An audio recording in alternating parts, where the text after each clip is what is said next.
নমস্কাৰ মাহত কিমান টকা দৰমহা হলে SBI ৰ পৰা 30 লাখ টকাৰ হোম লোন পাব কিমান টকাকৈ দিব লাগিব EMI মনে বিচৰা ঘৰ এটা সকলোৰে সপোন কিন্তু ইয়াৰ বাবে প্ৰচুৰ টকাৰ প্ৰয়োজন তেতিয়া প্ৰয়োজন হয় হোম লোনৰ মাহিলি কিস্তিৰ জৰিয়তে সেই টকা পৰিশোধ কৰিব লাগে ধৰি লওক কোনো এজন লোকে ষ্টেট বেংক অফ ইণ্ডিয়াৰ পৰা 30 বছৰ মেয়াদত 30 লাখ টকাৰ হোম লোন ললে তেন্তে তো প্ৰতি মাহে কিমান টকা EMI দিব লাগিব EMI ৰ পৰিমাণ নিৰ্ভৰ কৰিব সুদৰ ওপৰত আকৌ সুদৰ হাৰ ঠিক হয় সিবিল স্কোৰৰ ওপৰত ভিত্তি কৰি সিবিল স্কোৰ বা ক্ৰেডিট স্কোৰ বেছি হলে কম সুদৰ হাৰত ঋণ পোৱা যায় সাধাৰণতে সিবিল স্কোৰ 300 পৰা 900 পইণ্টৰ ভিতৰত গণনা কৰা হয় বিশেষজ্ঞসকলৰ মতে গ্ৰাহকৰ সিবিল স্কোৰ যদি কমেও 750 ৰ ওপৰত হয় তেন্তে তেওঁ সহজতে লোন লাভ কৰে বেংকসমূহেও প্ৰাথমিক সুদৰ হাৰত ঋণ অফাৰ কৰে সিবিল স্কোৰ উন্নত কৰিবলৈ গ্ৰাহকে আৰ্থিক লেনদেন আৰু ধন প্ৰদানৰ ক্ষেত্ৰত শৃংখলাবদ্ধ হ'ব লাগে সিবিল স্কোৰ বেয়া হলে লোন পোৱাৰ সম্ভাৱনা কম পালেও সুদৰ হাৰ বেছি হ'ব দেশৰ আটাইতকৈ ডাঙৰ বেংক ষ্টেট বেংক অফ ইণ্ডিয়াই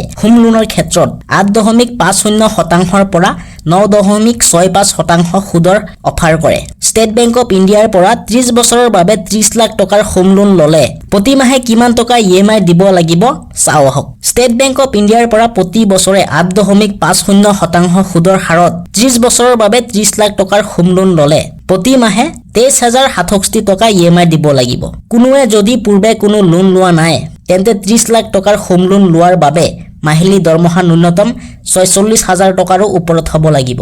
সিবিল স্কোৰ ভাল নহলে এই সুদৰ হাৰ আৰু বাঢ়িব পাৰে ইয়াৰ ফলত আৰু বেছি পৰিমাণৰ টকা পৰিশোধ কৰিব লাগিব আৰু মাহিলি EMI বহু বাঢ়ি যাব এই হিচাপ কৰা হৈছে প্ৰতি বছৰে 8.50% সুদৰ হাৰত এই সুদৰ হাৰ বাঢ়ি গলে মাহিলি EMI বহু বাঢ়ি যাব যদি ভিডিওটো চাই ভাল লাগিছে তেন্তে এটা লাইক কৰি চেনেলটো সাবস্ক্ৰাইব কৰাৰ লগতে ভিডিওটো শ্বেয়াৰ কৰি দিয়ক ধন্যবাদ